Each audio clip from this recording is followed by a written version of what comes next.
kick is blocked. Appalachian State has stunned the college football world. One of the greatest upsets in sports history. 17 seconds, high formation now. Here's the snap. Winston rolling right. Throws the pass on the end. It's caught! It's caught! It's caught! Touchdown official! Calvin Benjamin. Knowles retake the lead with 13 seconds remaining. Tagovailoa trying to make up for it. Fires to the end zone. Touchdown! Alabama wins! And welcome back to another episode of the Ladder We're Live. I am Mike Settle, and that, as always, is Dustin Franklin. Dustin, how you doing, buddy? Man, I'm doing good. Kind of got a light slate today as far as quality games go, but I'm ready to lock in and watch some teams take care of business. Well, here's the deal. Week 12 tends to go this way a lot of times. Or what used to be Week 11, now Week 12, tends to go this way where you kind of, next week is meaty. You've got really good games from Wednesday to Saturday at 10 p.m. So next week is kind of the meat on the bone. It's a plant your ass, as I like to say. But this Saturday is kind of a light course. It's an appetizer. There's some games now. We'll say there's some games with stakes. I know a lot of people think we have the playoff locked up. As far as, hey, if Ohio State or Michigan run the table, they're in. I think we can pretty much say Georgia's in, minus some crazy miracle. But anyway, the SEC champ is in. The Big Ten champ is in. TCU, if they went out, they're in. But there's a fourth spot here, Dustin, that is still up for grabs. You've got Tennessee, that's one loss. You've got USC looking at a chance to secure a spot. Man, that's going to be – because that's a banged-up, really injured USC team. If they were able to run the table, I would give them credit by just giving them a playoff berth. So, Dustin, anything else before we get into the news and notes? No, let's get it growing. All right, buddy. Let's go. Look, just some quick news and notes. Not a ton, but obviously because of the shootings the last week, or this week or earlier on, no Coastal Carolina and UVA game today for obvious reasons. That's a tough break. You have seniors on that team that I'm sure wish that they were playing their last game at home. But I think this, some things are just bigger than football. And this is one of those things. So, man, not only that, but the ACC teams will be wearing UVA decals with the 3 players' numbers. And former coaches, that were on staff the last few years that are other places now will also be wearing UVA colors and gear as they coach their current teams on the sideline. Yeah, absolutely. And Washington Commanders are going to be wearing the decals on their helmets tomorrow as well, which is a fine gesture and everything. But just thoughts and prayers definitely go out to the community, the players, and they're directly related to the situation, the family of everyone involved. Just a senseless act, and it's the right thing to do. I get it; it's senior day, but some things are, like you said, bigger than football. Take priority. Right. Look, we talked about that on our weekly pod, and we don't want to go too in depth on that. Just know that it's a senseless act and it didn't need to happen. And our thoughts, our thoughts and our hearts and our prayers, everything still goes out to those families and everyone affected by the shooting. Sorry if I'm a little stutter step today, Dustin. The pre-workout is still coursing through my veins, so I'm a little bit scatterbrained at the moment. But speaking of scatterbrained, Dustin, what the hell is the SEC trying to do, man? Yeah, you like that professional transition, baby. The SEC is talking about going to one fluid division, which I understand, but they're not. They're talking about eliminating the idea of pods, kind of like the ACC is going to next year with a little bit of you have your permanent people and then you rotate everyone in the conference. I don't even think the SEC is looking at doing that. They're going to go just kind of a round robin, as close as you can get with that many teams style of scheduling. I found that very interesting by Greg Sankey. I like it. As long as you have protected rivalries, as long as, Tennessee, Alabama are going to play every year, as long as, Ole Miss and Vanderbilt, that's a funny rivalry to use. But as long as, your rivals are going to play every year. It is a rivalry, though. I like it. I know, that's why it's so silly. Yeah. But, I like it, actually. I mean, I don't have a problem with it. I like pods. Like, I don't mind doing away with divisions, and I don't want the divisions to be locked, those pods to be locked in, but kind of the way the ACC is doing it, I really like it. Now, you do miss some teams, but I feel like, that's just kind of the way the cookie crumbles. You're going to miss teams anyway, which is why I kind of feel like we should lock into like certain number of pods. Look, I don't know if this is taking effect soon or when Oklahoma and Texas join the league. I don't know if Texas and Oklahoma are going to be the only teams joined in the league. Some interesting rumblings out of the SEC this week.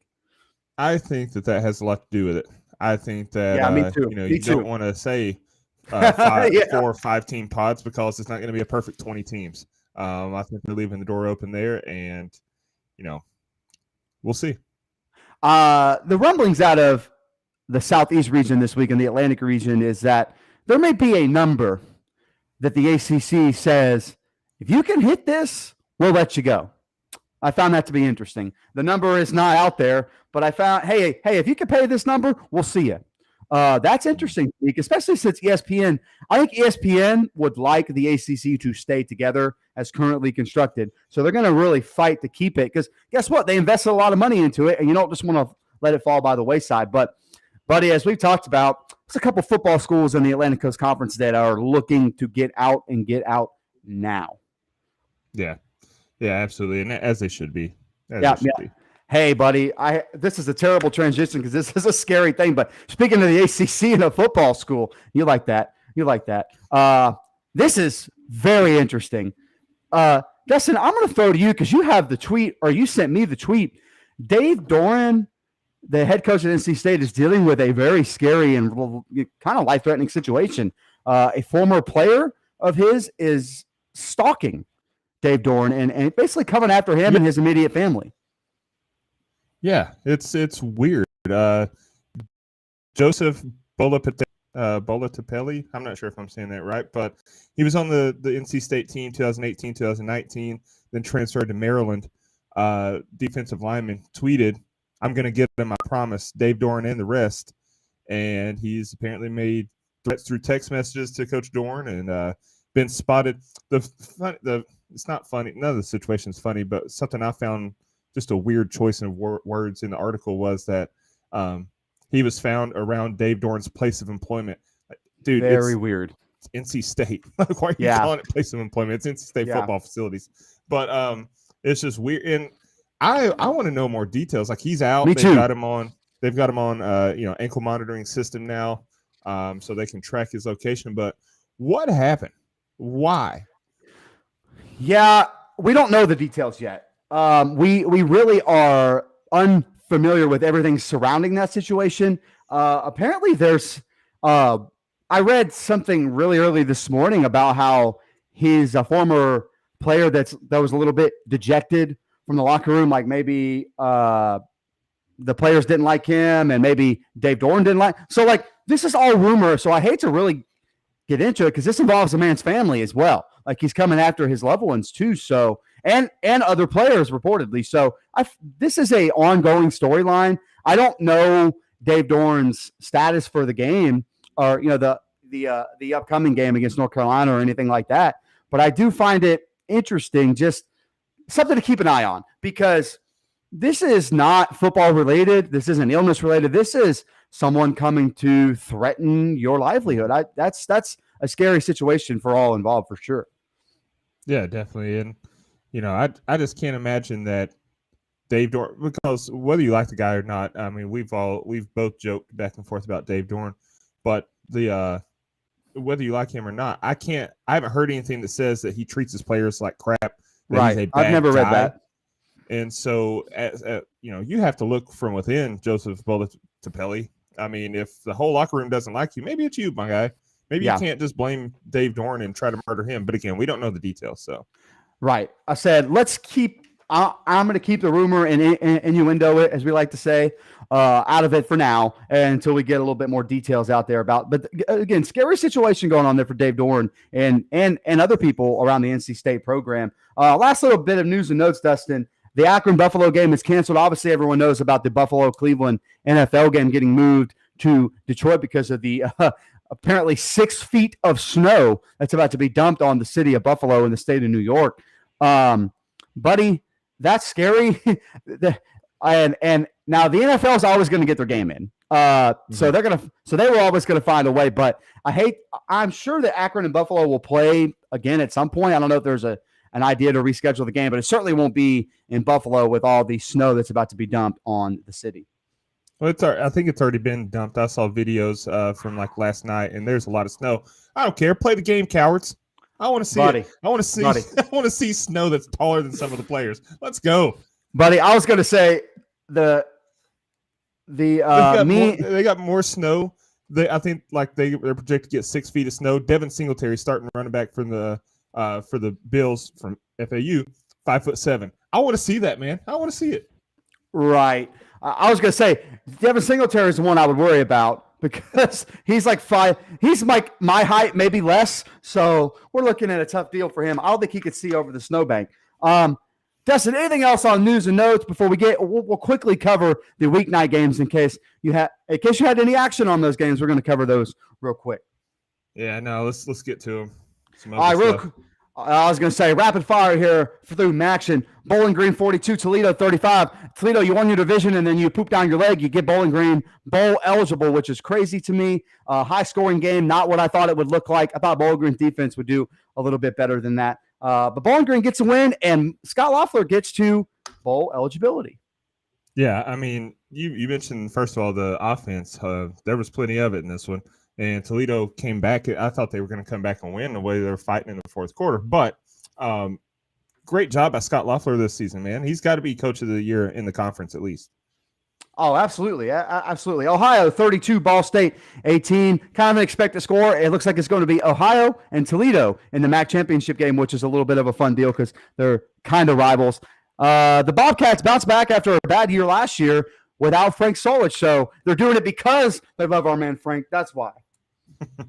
Yeah, and this was a weird game. I mean, when we previewed the game, I praised Rourke from Ohio as being this prolific passer. He had 169 yards. I praised Carson Steele, who's top 5 in the nation in rushing yards. He was held at 96 yards for Ball State. So it was a weird game, but Ohio was able to pull it out. And just a very flat-feeling game when I was watching it. Absolutely. Eastern Michigan 31, Kent State 24. Expected on my end because I like Coach Creighton. I thought Kent State would be a much better team this year. They've taken a step back under Sean Lewis. I think the tough scheduling early on in the year, those paycheck games actually end up hurting the Golden Flashes instead of helping like we thought they may. Yeah, definitely. I mean, this is a team that played Georgia tough, and then they come out and it wasn't just Georgia. Washington, yeah, had a really tough start to the season. Right. But it just, I think you're right. It took a lot out of them, and they just haven't been able to get in a groove since then. Right. Miami of Ohio, 29. Northern Illinois, 23. Northern Illinois, big step back after last season, kind of expected because I felt like that was just one of those years where the turnover luck was crazy, and then this year it's gone the other way. Well, they've struggled to find a quarterback. I mean, they went with Cremasoli in this one, and I think he's the answer going forward, but he's 2 weeks ago was his first collegiate action. So he's still brand new to the sport of college football. And they'll be okay. It's just a learning season. And Miami of Ohio looked pretty good on defense. Absolutely. Oh, God, this game was terrible. Western Michigan, 12. Central Michigan, 10. Buddy, the Chippewa offense under Jim McElwain normally averages, like 27, 34 points a game, something like that. 10 points here. And L. Looks like the Chippewas may not be going to a bowl game. Yeah, I mean, they pulled a Kirk Ferentz in this one. 10 points. 10 points. That's it. But yeah, man, this was an ugly game all around. This one, I turned it on and watched a few plays, and it's like, no, I'm not doing this to myself, man. I love myself too much to watch this. I said I tried. I really tried. There was some, there was just other stuff on. I've been sick all week. I've had the stomach flu, and I was like, I don't have to make myself more sick here. This isn't something I need to do. It sucks for McElwain though, because like you said, I think last week, I was really counting on this season to kind of be a catapult season for him. I thought he was going to propel himself back to maybe a Power 5 job or a better Group 5 job, but nope. I think he kind of likes it there. I think that's the worst kept secret in the coaching circle is I think he actually likes being in a small place like that. That's where he thrives his best. Tulane 59, SMU 24. The SMU offense is so hot and cold. I think the numbers are skewed by that Houston shootout that they had a couple weeks back. To how good their offense actually is, because we've talked about them on the show. The Rhett Lashley experience right now is off to a little bit of a slow start. Tulane, they lost last week against UCF. That was a big game. But everything they want to do still in front of them. They get Cincinnati here at the end of the year for pretty much a spot in that conference championship game. Yeah, and I mean, Rashee Rice, who's the nation's leading receiver, he was absolutely shut down. That Tulane defense did its job there. He only had 41 yards. And that Tulane offense, like you said, they were rolling, man. 310 yards on the ground. Just good smash mouth football. Absolutely. Tulsa 48, USF 42. Philip Montgomery, you may be fired, sir. You cannot give up 42. I know you won, but you cannot be giving up 42 points to a true freshman, fourth-string quarterback for USF. That is not a good look. No, not at all. And, when we previewed this game, I said, hey, do yourself a favor. Don't watch Take the under these Friday night yeah, games. Love me yourself. too. Me too. And I said, Tulsa is going to absolutely dog walk UCF. Name your score. What? You come out like this? Buddy, if I were giving advice, I would have told people to take the under. That's not what happened here. The Tulsa defense, which have been pretty good for the better part of the last 4 seasons, has completely hit rock bottom here. That's a sign that things could be going well. Like I said on the preview show or the review show, that defensive coordinator there was a Tulsa those 4 seasons. He's at TCU now, so that ended up being a pretty good hire by our man Sonny Dykes. Last game, San Diego State 34, New Mexico 10. San Diego State having a little bit of a better year than I thought they would, given everything they lost and the way they started the season with the Matt Ariza situation. Yeah, for sure. They are. But this game turned out exactly like I thought it would. New Mexico is one of the worst teams in the country. San Diego State's a decent to semi-good team. So just nothing to see here. Pretty standard what I expected. All right, buddy. That's all for the weekday games. By the way, that was maybe one of the worst slate of weekday games we've had. Normally there's at least one like, got to turn this thing on, like ECU and Cincinnati last Friday. Not this week. And kind of a light slate of weekend game as well. But there is some meat on the bone. Here we go. 12 o'clock, Illinois, Michigan, ABC. Michigan, an 18-point favorite. The status of running back Chase Brown for Illinois is unknown at this time. Will he, won't he? If he plays, I think this could be a little bit of an ugly game just as far as watchability. And if he doesn't play, it'll be even uglier. My analysis is if Chase Brown plays, I think we get a close game for about a half, maybe a half and a quarter.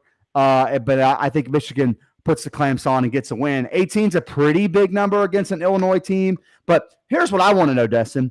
Illinois lost 2 in a row where they had the Big Ten West in their grasp. Do they get up off the mat? Is this a game where they're able to get up off the mat, or is Michigan too big and powerful? That's what I think. I think that's what it comes down to. I mean, Illinois is on a slide. Their last 2 losses, the defense has given up 54 points combined, and that's uncharacteristic for them. That's not a ton of points, but this was the number 1 defense in the country at one point.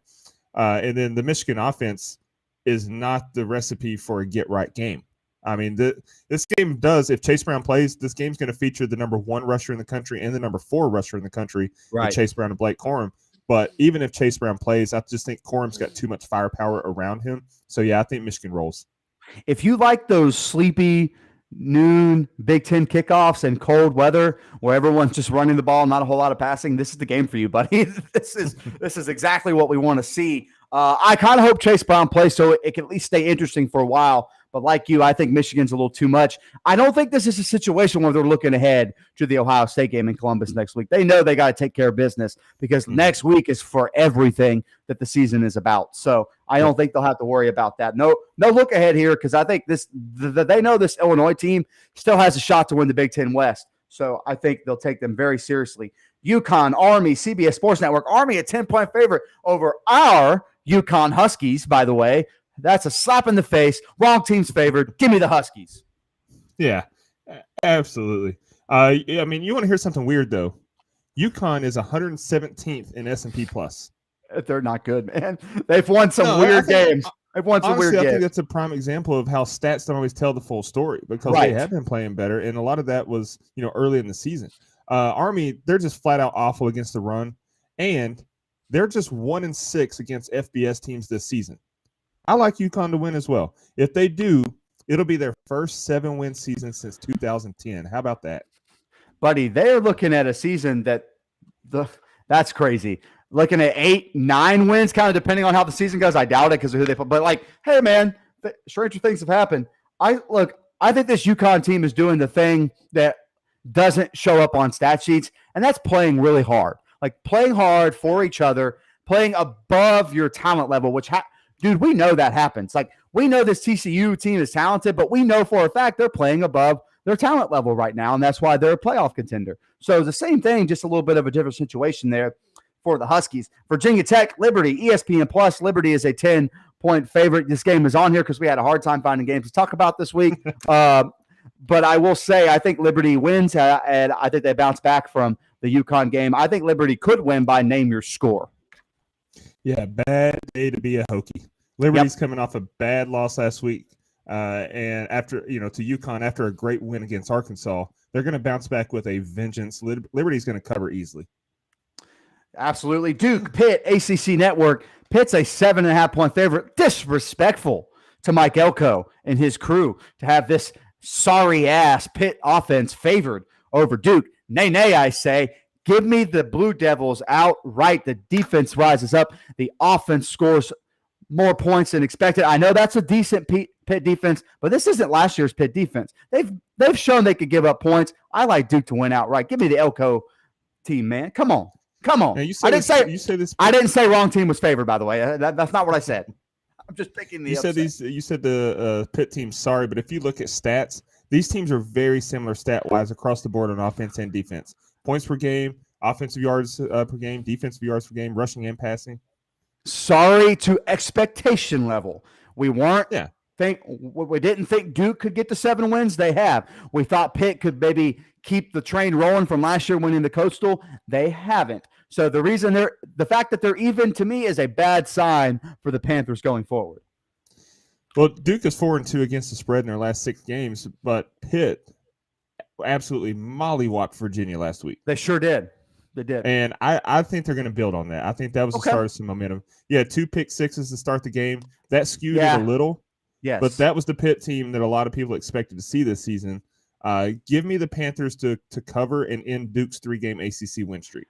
I just hate that offense. I hate watching them play football. That's fair. I think they're boring. They're lethargic. They don't do anything fun. They're uninspiring. I hate the way they play offense. I'm not pulling for them until they switch some things up that are creative. All right, 2 o'clock here. Kansas State, West Virginia, ESPN Plus. Kansas State's a 7.5-point favorite. We think Kansas State is going to end up in Dallas in the Big 12 championship game, but this is a sleepy game here if you're Kansas State. You can't mess around. The West Virginia team is capable of beating you. We've seen it. And the worst team in the Big 12 is on the verge of being bowl eligible. That is a crazy story. Maybe not the worst team. Iowa State's pretty bad. But, one of the worst teams in the Big 12 is on the verge of being bowl eligible. That's a good sign for conference depth, if you ask me. I just think the Kansas State offensive attack is too much. I don't like the West Virginia defense in this spot. I like the Wildcats to win. Yeah, Kansas State, you said it. They've got a spot in the Big 12 title game with a win here and then a win next week against Kansas.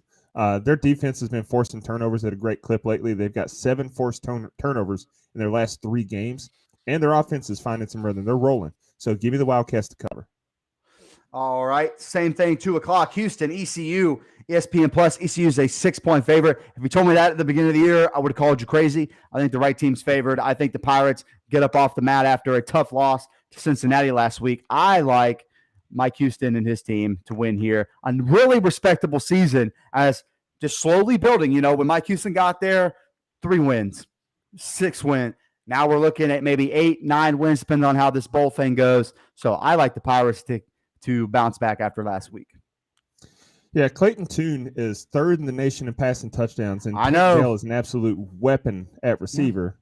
But this season's just been so disappointing for Houston. Both of these defenses absolutely stink, but I think it's going to come down to Holton Allers. It's his senior day, it's his last game, and he's in the record book. Yes. 150 times it feels like at ECU. He's up there in almost every category. Give me them and the ECU offense to make more plays. So I like the Pirates to win by a score, but the play here is the over 68.5. Yeah, I think so too. I think that ECU defense is just like this much better than Houston's. Like just watching them game for game, I'm kind of like, yeah, you're not good. But in this spot, I like them to get at least one more stop than Houston's able to get. That's kind of really my big reason for picking the Pirates. Also, go Mike Houston. Thanks for the pots and pans. All right, 3:30 CBS. Yuck, buddy. Just a whole lot of this is going to be an ass whooping. I don't even need analysis. Georgia, Kentucky. Georgia's a 22.5-point favorite. That's a big number. I think Georgia can and will cover it. Kentucky coming off a loss to Vanderbilt. I don't know how they bounce back from that. I don't think this game's very competitive. Give me the dogs to roll. Yeah, my analysis is this. Georgia's just too good. Kentucky just lost to Vanderbilt. 23 points is enough. Dogs, big. Look, I know that his surrounding cast isn't great. Is this the week that Will Levis kind of is like, oh, you don't think I'm worthy of being a first-round pick? Let me show you, because I haven't seen that from him. He looks like he takes plays off. He doesn't run the ball when the lane is there because he doesn't want to get hurt. I understand that. It's fine. Protect your future. We understand. But if Kentucky has any shot this week, Will Levis has to play like a first-round pick, and I personally don't think he's worthy of a first-round pick myself. I think that this is going to go kind of the opposite way. I think Will Levis is going to take so many hits that he's going to be like, you know what? I'm going to shut it down for the season. I'm going to prep for the draft. I agree 100%. I think Georgia rolls. I think they're the country for a reason. This game's a lot more interesting than it would have been a couple weeks ago. I will take full credit for firing up Kirk Ferentz and his son for finding deep down the Iowa offense the last few weeks. What has happened here, Dustin? Iowa, Minnesota. Minnesota's a 2.5-point favorite. You know what, Dustin? I'm going to do the Iowa fans a favor right here, right now. I've been picking against them. I wanted to fire their coach. They've been winning ever since that. So, for the good of the Hawkeye fan base, I'm picking the Gophers to win and cover. So, ultimately, that will mean Iowa wins. Guess what, Dustin? We could still be looking at an Iowa Big Ten West champion here. Ugh. That's disgusting. But yeah, I mean, you said it. Break up the Hawkeyes offense. They are on a scoring tear lately by Iowa standards. Now, their offense was bad last week, but they scored 24 points. So that's why I threw in the scoring caveat. But, you know, I know Iowa's got a stout defense, but Mo Ibrahim, he's one of the best running backs in the nation. I like him to carry the team to a win. So give me Minnesota in a low-scoring affair. Okay. 7 o'clock, Tennessee, South Carolina, ESPN. Tennessee is a 21.5-point favorite. I think Tennessee hits that number. I think that's almost like the perfect number because you look at the game against Missouri last week. I thought that game may be a little bit feistier than that. It was for maybe a half, but then Tennessee's like, no, we're going to score whenever we want to score. You just tell me how long you want this to go on if you're Missouri. And I don't think we get that this week because I think the Missouri offense is better than South Carolina's offense as far as just being healthy, being able to score in big chunk plays. This South Carolina team is coming off a blowout loss to the Florida Gators. I like Tennessee to win and win by more than that spread. Yeah, Hendon Hooker is going to put up 300-plus yards, 3 touchdowns, no interceptions, kind of starting to strengthen his Heisman case again. Vols going to win by 24 at least. Look, Florida just absolutely dominated South Carolina in all aspects of the game. So I just don't feel like they have a shot here. I think this Heisman race is starting to come down to 2 people, Hendon Hooker and Drake May. I know that CJ Stroud's in there with his numbers, and he'll get the invite for sure. But I think those are the 3 guys that get the call. I really do. Now we can't ignore our guy Randy Smith.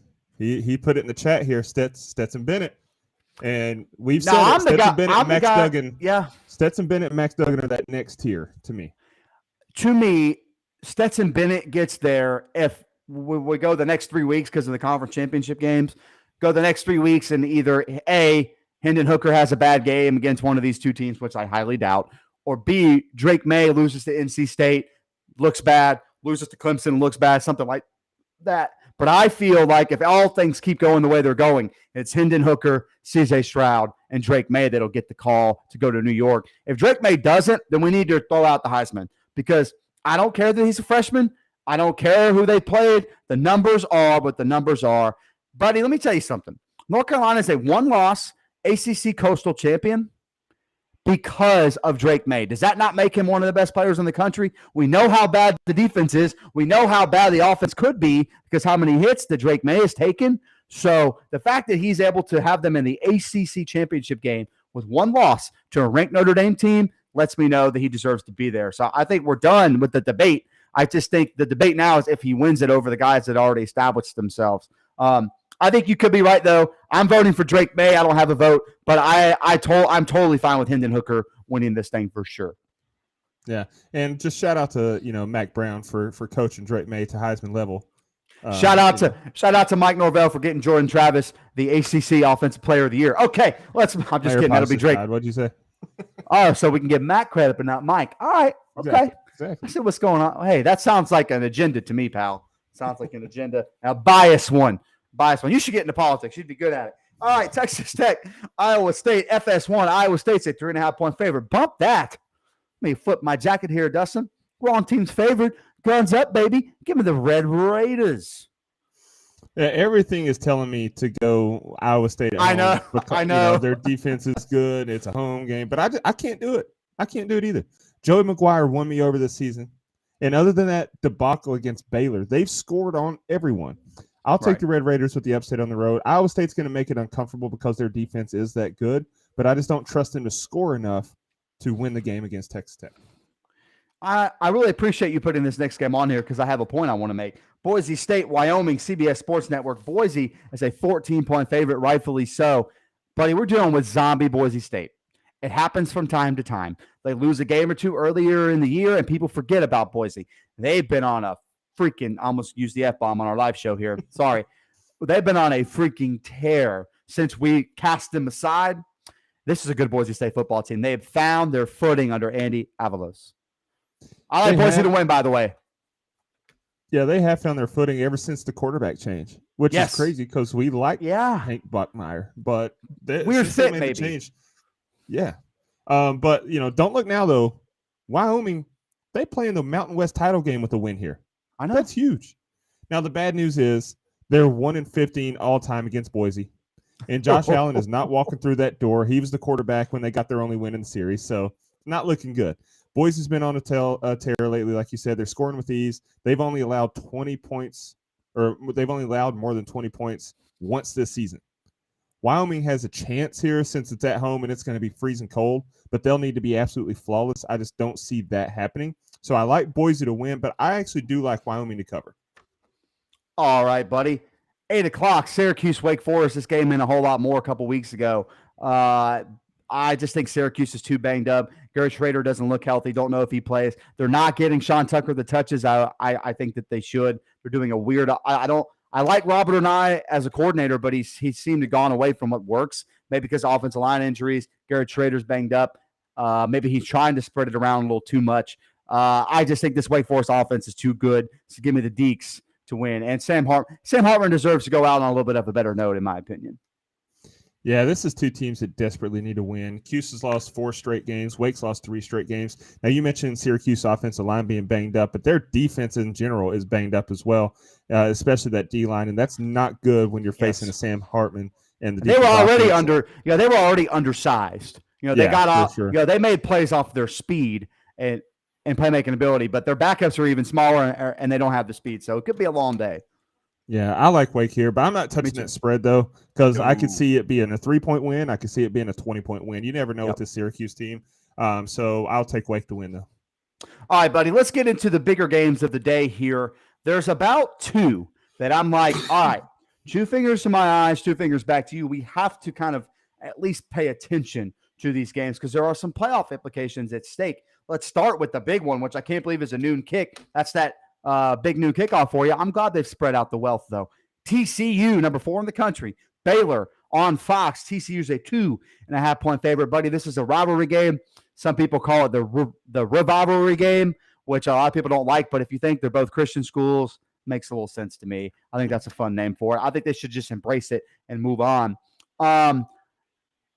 TCU's coming off their biggest win of the season to me. And the reason I say that, not because it was against Texas, but because they won a style of game they're not used to winning. Low scoring, defensive plays. They don't have to go into the fourth quarter down 9 points and have to score 3 times to kind of pull away late.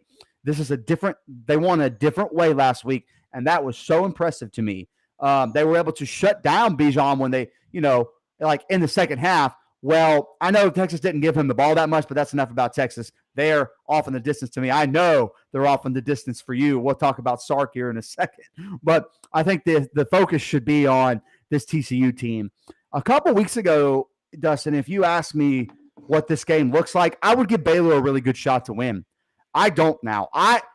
Kansas State thoroughly whipped Baylor last week at the line of scrimmage. They weren't able to run the ball well. Blake Shippen looks like he's regressed. Weird year there for Dave Aranda, who looked like, mid-year they're kind of like, all right, maybe they started off rough. Maybe they're going to bounce back here. I don't think that's the case. I think this TCU offense is just too good. Max Duggan had a little bit of a so-so week last week. To me, that's the best defense he's going to see. I like this TCU offense to explode again today. I think TCU wins by a couple touchdowns. Yeah, TCU and their traveling horseshoe that you like to mention. Yes, I mean, it's up their ass, Duddy. It's up their ass. Yeah, I mean, they just keep winning. They stifled Bijan Robinson last week, who I've said for a long time is best running back in the nation. Baylor's chances in this game really hinge on the run. They're 5-0 when they rush for 170 yards or more, but TCU's only allowed that mark 3 times all season. This is the best defense that Baylor's faced, or that TCU has faced this season, and Texas held them in check. But I think the luck's going to continue. Give me TCU by a touchdown, and you can't leave them out of the play. They're in the playoffs. They're going to make the playoffs. They're going to win the conference. They have a particular chance. That's not the first jinx at all. Okay, yeah, I think it is. They get, buddy, if they get Kansas State in Dallas, interesting. Very, very interesting, considering we watched that Kansas State game against TCU earlier in the year, where if Will Howard plays the whole game, I'm very interested to see that game again. I hope we get it because I just want to see if TCU is that team that we think they possibly could be. Now, again, we don't expect TCU to win the national championship, but the whole point is not that. It's getting there. That's all that really matters to teams not named Georgia, to teams not named Alabama. Like, getting there is the prize. I think that's a really cool banner that the Horned Frogs can hang if they're able to hang on. Let's go to the ACC, Dustin. Number 24, NC State, Louisville, ESPN 3. I messed up my sheet here. Louisville is the favorite. I don't have the number in front of me, but I do have some notes here. This NC State offense is frustrating. They took a big nosedive last week. I don't know what happened in that game because I didn't have my eyes on it. I think the Louisville game, I know Louisville competed really well against Clemson last week. Now, I think, I really expected Clemson to kind of come and put their clamps on Louisville, and I don't think that they did. I think Louisville kind of hung around, made it a respectable game. I think this Louisville team, when Malik Cunningham is right and they keep him, the pocket protected and he's able to run the offense they want to run, I like this Louisville team, man. I think it's too much for them today. Give me the Cardinals to win. I just think this NC State team is reeling. I know they're number 20. I know what the number says. They're not the 24th best team in the country, not without their starting quarterback. Yeah, NC State did lose to BC last week, but it wasn't the defense's fault. No. They got pressure in the backfield. They forced 3 turnovers. It's just the offense just couldn't get in a rhythm, and they turned the ball over 4 times. Malik Cunningham's questionable, and Louisville is going to need him to have a chance to win, in my opinion. I'll probably regret this, but I like NC State to bounce back and win here. Oh, buddy. I trust their defense enough to contain Louisville's offense, especially if Cunningham can't go. And I need this win because NC State can still have a 10-win season if they win out and win their bowl game. So I have to root for that since that was my prediction. So that's what we're including bowl games, right? Because I was going to bring that up here. Well, they haven't had a 10-win season, including bowl game, ever. Okay. So I will allow, as to quote Coach Boone, remember Titans, I will allow you to coach special teams, Dustin, but you're overcooking my grits. All right. Texas, Kansas, FS1. This is 3:30. Texas a 9-point favorite. Okay. I have a problem with this number. Texas continues to be favored by Vegas because they look at recruiting rankings and talent roster. This Kansas team has got up off the mat after losing 3 straight in the middle of the season there. They look comfortable on offense. I do worry about their defense this week, Dustin. I think if Texas runs an offense where they just give the ball to Bijan Robinson, could be a long day. But, buddy, I'm with you. I'm soured on Sark. I was already soured on Sark way before you. But I'm soured on this Texas team. I'm a little worried about the quarterback situation. Maybe it's not what we thought it was. I think the defense is reeling after last week. After a good performance last week, by the way, I think they could be a little sleepy here. I can't believe I'm doing this. I'm going to regret it, but I got to go with my agenda, not yours. Give me the Jayhawks to win and cover. Well, they're not favored. Give me the Jayhawks to win outright. That was a slip of the tongue there. If you would have told me, if you were to ask me which coach in the state of Texas, head coach, do I think should be fired? Jimbo Fisher's not top of the list. He still Sark is on my top. Fraud. Sark is a fraud. I told you what he is now. I told you. He's on my doo-doo list for sure. But can you say, I know you don't like it. Can you say, because I give you props, can you just say with a straight face that I was right for once? Can you say that? You already did it with Texas Tech, but I need to hear it. I need to hear it, Dustin. I think we need to let it play out a little bit longer. I can't get shit in this house. All right. To quote Happy Gilmore, you were right. I was wrong. I'm smart. You're dumb. Worst. I'm ugly. You're sexy. Yeah, I got it. Yeah. But no, in this game, I just think Texas got too much talent across the board. Texas is the better coach team by a mile. Kansas is the better coach team. Oh, absolutely. Absolutely. By a mile. But Quinn Ewers, Bijan Robinson, Xavier Worthy, I mean, that's still a deadly trio. I just think they're too much. Robinson is probably going to rush for 220 yards this week because he was held to 29 yards last week, and he doesn't do that. So I don't think it's going to be comfortable or easy by any stretch of the imagination. And Kansas did beat Texas last season, but I think Sark gets revenge for that game here in a shootout. For what it's worth, Texas is 1-5 against the spread in their last 6 road games, and they're 0-5 in their last 5 games against Kansas. So I don't like them to cover that 9 points, but I do like them to get the win. You know who's playing for a chance to go to Dallas in this game, Dustin? It's not Texas. It's not Texas. The fighting Leipold's. I'm just throwing that out there. There's a lot at stake for the Jayhawks. They're not mathematically out of this thing. Their chances are slim. But if they win this game and then they get the Sunflower State Showdown next week, buddy, interesting times there in Lawrence, Kansas. 7:30, Ole Miss, Arkansas, SEC Network. Ole Miss a 2.5-point favorite. I'm surprised at the number. I guess this has a lot to do with the way Arkansas played last week against LSU. I think they got up for that rivalry game, big-time game at home. I'm kind of wondering if Arkansas has KJ Jefferson in that game, I think they win, Dustin. I think that's just that was a weird spot for LSU, but didn't happen. Can't look back. What I will say is I think this Arkansas team has taken a big step back after last year. They've had a tough schedule, obviously, but you just look at the numbers. Their defense is average, and I think the Ole Miss defense is much better than they've seen outside of LSU. So I like Ole Miss to bounce back after a tough loss last week against Bama, a game they had, in their hands and let it slip away. That's a pretty, if you're going to lose, that's a team you can lose to. By the way, that was a good win by Alabama since we don't have their game on the rundown. That's a mark to me, Dustin, that kind of shows me, okay, Saban's still got at least a little bit of a handle on this thing, but we're not talking about Bama. We're talking about Ole Miss. I think the offense scores enough points. I like Ole Miss to win and cover that number for sure. Yeah, I mean, this is both teams coming off a tough loss last week, but those losses were very different. Yes. Ole Miss gave Bama all they could handle, and they came up just short on the last-second play. LSU was just out-uglied by Arkansas. That's the reason Arkansas lost that game is because they were the uglier team. That was just a nasty game to watch. But KJ Jefferson should be back in this one. That should help.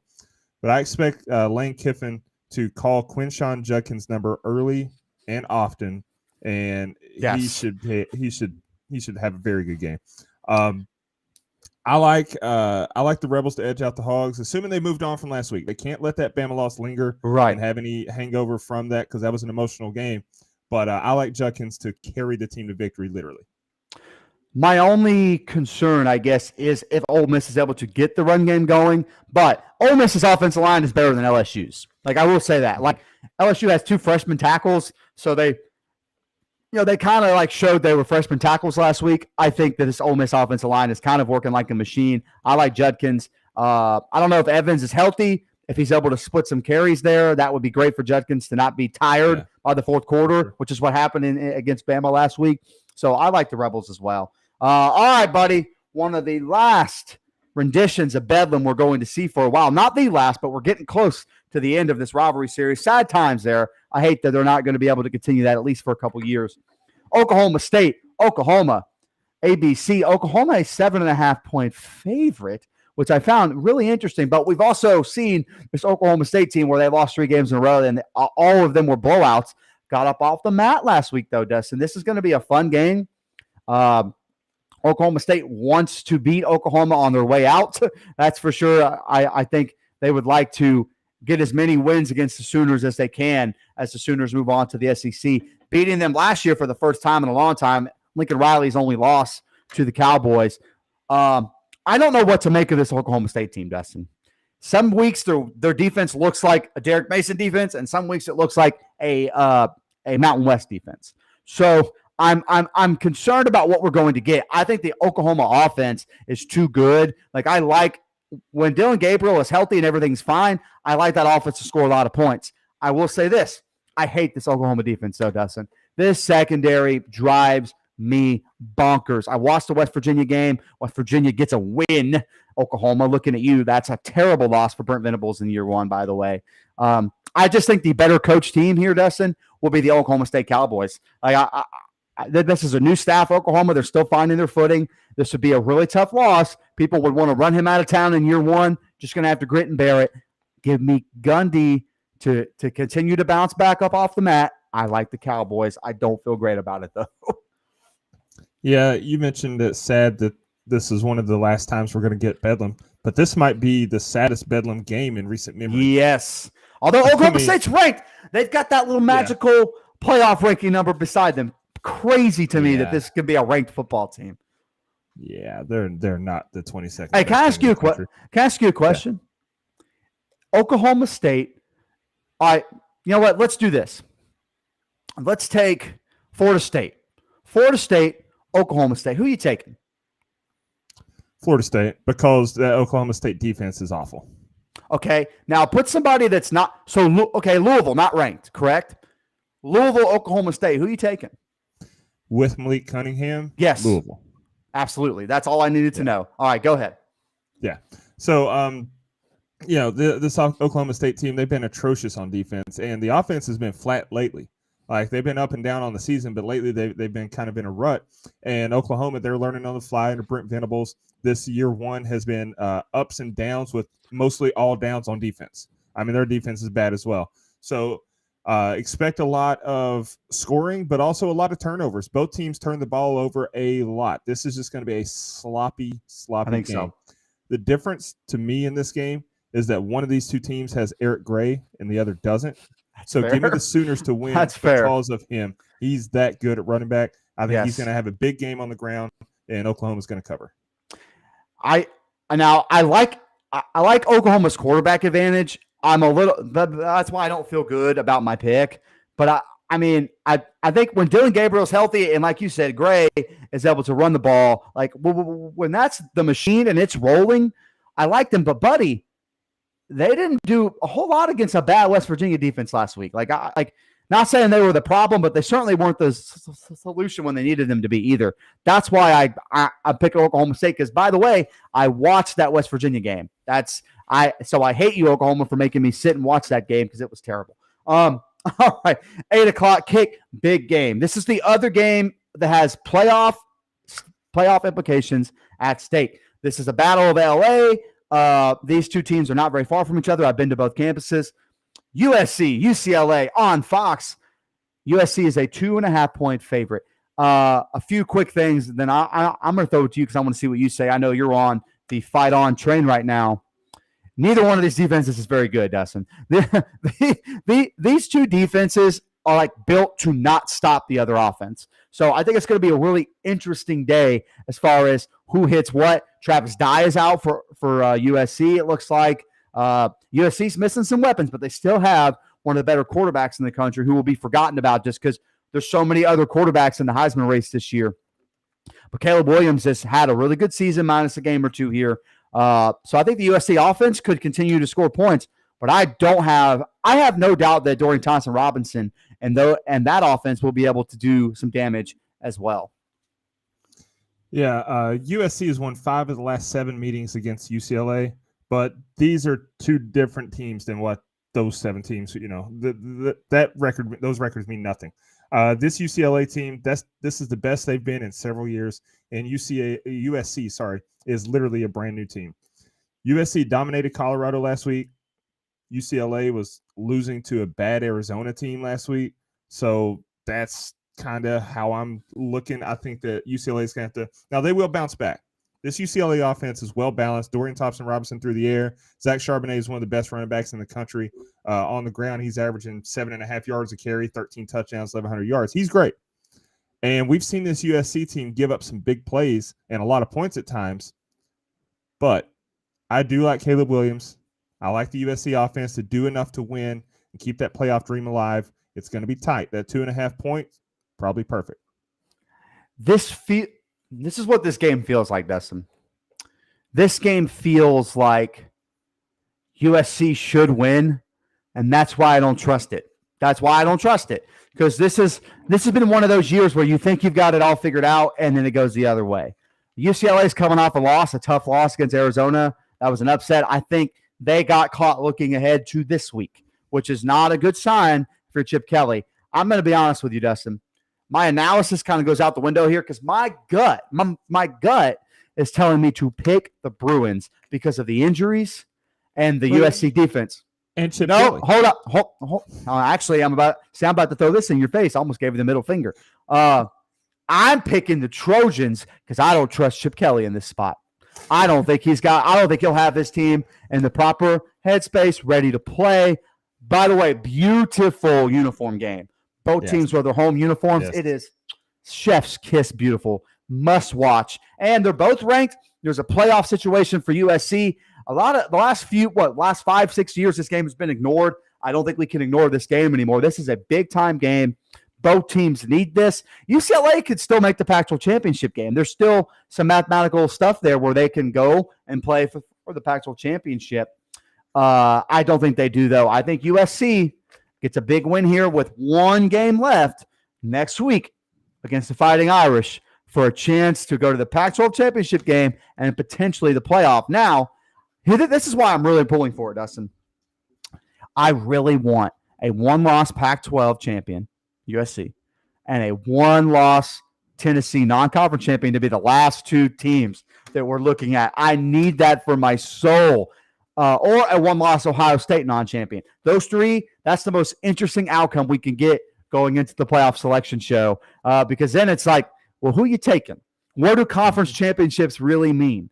What does being in the SEC really mean? Does Ohio State's name value carry weight? That's such an interesting discussion because Michigan has to win out to be in the playoff. They don't have any signature wins. They have got to win their conference because Ohio State would be their only signature win. So Michigan has to win out. Ohio State has a win against Notre Dame. Kind of it's saving grace there. So really interesting discussion. I think USC winning creates the most buzz, creates the most interesting talking points that we can get. And by the way, since we have 2 shows here, I need those. We need that because me and you don't know this yet, but on Playoff Selection Sunday, me and you may do a little show. We may have a little playoff talk discussion ourselves. I'm sorry, I'm just springing that on you. I just thought I'd let you know. Let's go to the late kick. This game doesn't have playoff implications, but it does have Pac-12 championship implications. Utah, Oregon, ESPN. Utah a 2-point favorite. To me, this game will look different than the last 2 games, Dustin, where Utah just kind of bullied Oregon at the line of scrimmage. I don't think Utah's capable of doing that this year. They've had some injuries. Looks like Cam Rising may not play, ? Bo Nix also may not play, ? I think this game could be a little bit more of a shootout style game like we saw with USC and Utah. If this game goes to a shootout, I like the Ducks. If this game is a physical bully ball game, give me the Utes. I think we go shootout. I like the Ducks to win. I don't feel super great about it, though. I've said it from the beginning of the season when we were previewing the Utah-Florida game. Utah is a bad team on the road against good teams. Yes. So that's going to play into this. Oregon's pass defense is last in the conference, so Cam Rising or whoever the quarterback is, I'm pretty sure it's going to be Cam Rising. He's going to have his chances, but Bo Nix, who I do think also is playing, he plays for Oregon. And if he's healthy enough to go, he's been a difference maker all season. I think he's going to make life tough on the Utah defense. Utah has only allowed over 200 yards rushing twice this year, and that's their 2 losses. Right. The Florida game, the UCLA game. They gave up over 200. They lost those games. Oregon averages 210 yards per game on the ground. So I just think it lines up perfectly. Utah, a good team at home facing Utah. They run the ball well. I like the Ducks to win outright. I do too. Again, I don't feel great about it, but all the stuff you said makes me feel a little bit better, not going to lie. This feels like, man, Oregon really kind of, missed a wide open layup last week. Like this was now I don't know if that loss to Georgia to start the season would have kept them out of the playoffs, but that took them out of at least the discussion. But I think with a chance to go to the Pac-12 championship game on the line in year 1 under a new coach, that's something you should get up to play this game for. And I think they do. I like the Ducks outright as well. Not to mention, since I know we have both fan bases that like to watch, Florida State, Louisiana kicks off at 12 at Doe Campbell Stadium. It's a senior day for the Noles. There'll be some guys that will be taking it on down the road that are going to be big impact guys like Fabian Lovett. I don't think Jared Verse will be back as well after getting his draft grade back recently. And Jamie Robinson, a transfer, but feels like he's been here forever. Just one of those guys that kind of, implemented himself as being a true Florida State Seminole.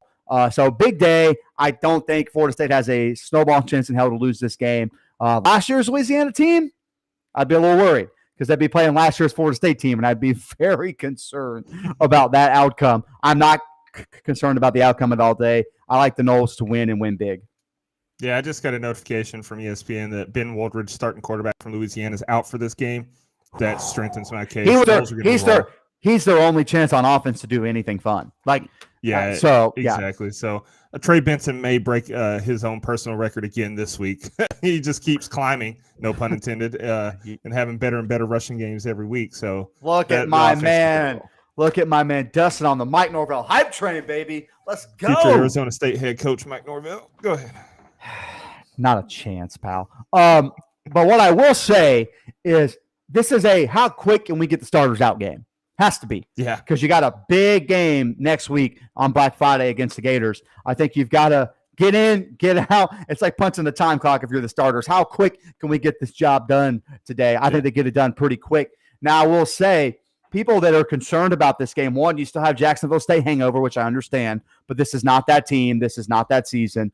This Florida State team is legitimately good. Another thing I would tell you is Louisiana, I know people see that and they're like, hey, Raging Cajuns have been pretty good. Sure, we've been worried, buddy. Their losses include teams like Southern Miss, Louisiana Monroe. I think they have a win against Georgia Southern that wasn't very pretty. So, this is not a good team. Troy has them. South Alabama. Buddy, both those teams are going to be playing. Dude, those are the two. Okay, there we go. Hey, rule number 1, never lose to food. Speaking of food, we're going to talk about the Vanderbilt defense. No, I'm just kidding. That is not what we're going to talk about being food. Interesting game here a little bit. I think at least for a half. I think because it's on the road, it's going to be 30-something degrees at kickoff. It could be hard to get up for it if you're the Gators, especially after the win last week. But I just think the Florida offense is too much. I like what Anthony Richardson and the ground game with ETN have been doing. I think the offensive line will move Vanderbilt off the ball over and over and over again.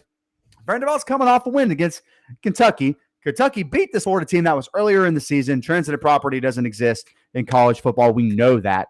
I think Vanderbilt can make it interesting for a little bit, and then I think Florida pulls away and makes it look ugly. I like the Gators to win. Gators big. I mean, they're just going to Vanderbilt. Definitely.